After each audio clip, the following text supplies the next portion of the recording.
दोस्तों, रामायण केवल शस्त्रों और युद्धों की कथा नहीं है।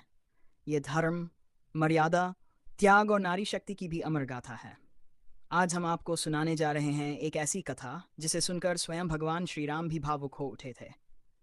ये कथा है लंका के महावीर योद्धा रावण पुत्र मेघनाथ और उनकी पत्नी परम पतिव्रता सुलोचना की। लंका का युद्ध अपने चरम पर था।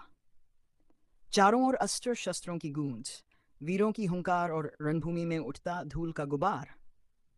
उसी युद्ध में रघुकुल के वीर लक्ष्मण रावण के पुत्र मेघनाथ से युद्ध के लिए अग्रसर हुए। श्री राम ने लक्ष्मण से कहा, वत्स, तुम मेघनाथ का वध करोगे, इसमें मुझे कोई संदेह नहीं। पर एक बात का विशेष ध्यान रखना, उसका मस्तक धरती पर नहीं गिरना चाहिए, क्योंकि मेघनाथ नारीव्रती था और उसकी पत्नी परम पतिव्रता साध्वी थी। यदि उसके पति का शीश पृथ्वी पर गिर जाता तो संपूर्ण वानर सेना का नाश हो सकता था। लक्ष्मण ने युद्ध में अपने तेजस्वी बाणों से मेघनाथ का वध किया, पर श्रीराम की आज्ञा का पूर्ण पालन किया। मेघनाथ का मस्तक धरती को स्पर्श किए बिना हनुमान द्वारा राम के शिविर में लाया गया। उधर लंका में एक विचित्र घटना घटी। युद्धभूमि से मेघनाथ की कटी हुई दाहिनी भुजा आकाश में उड़ती हुई सीधे उसकी पत्नी सुलोचना के पास आ गिरी। सुलोचना चकित रह गई, पर उसने उस भुजा को स्पर्श नहीं किया। उसने सोचा, यदि ये किसी परपुरुष की भुजा हुई तो मुझे स्पर्श दोष लगेगा।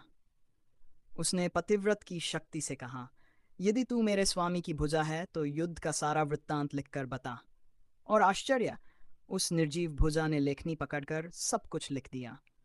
लक्ष्मण से युद्ध, अपने पराजय का कारण और यह भी कि उसका शीश श्रीराम के शिविर में है। ये पढ़ते ही सुलोचना का हृदय विदीर्ण हो गया। उसने निश्चय कर लिया, अब उसे सती होना है। उसने अपने ससुर रावण से कहा, मुझे मेरे पति का शव चाहिए। रावण ने उत्तर दिया, तुम स्वयं राम के पास जाओ। जहां हनुमान, लक्ष्मण और एक पत्नीव्रती श्री राम हो, वहां तुम्हें नहीं करना चाहिए। सुलोचना निडर होकर राम के शिविर पहुंची। उसे देखते ही श्री राम स्वयं खड़े हो गए। उन्होंने कहा, देवी, तुम्हारे पति महान योद्धा थे, पर विधि की लीला को कौन टाल सकता है। सुलोचना ने कहा, प्रभु, मैं सती होने आई हूं, मुझे मेरे पति का मस्तक दीजिए। श्री राम ने तुरंत मेघनाथ का शीश मंगवाया।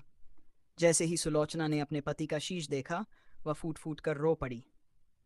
फिर उसने लक्ष्मण की ओर देखकर कहा, हे सुमित्रानंदन, इस बात का गर्व मत करना कि आपने मेरे पति का वध किया। मेरे स्वामी को पराजित करने की शक्ति किसी में नहीं थी। यह केवल दो पतिव्रता नारियों का भाग्य था।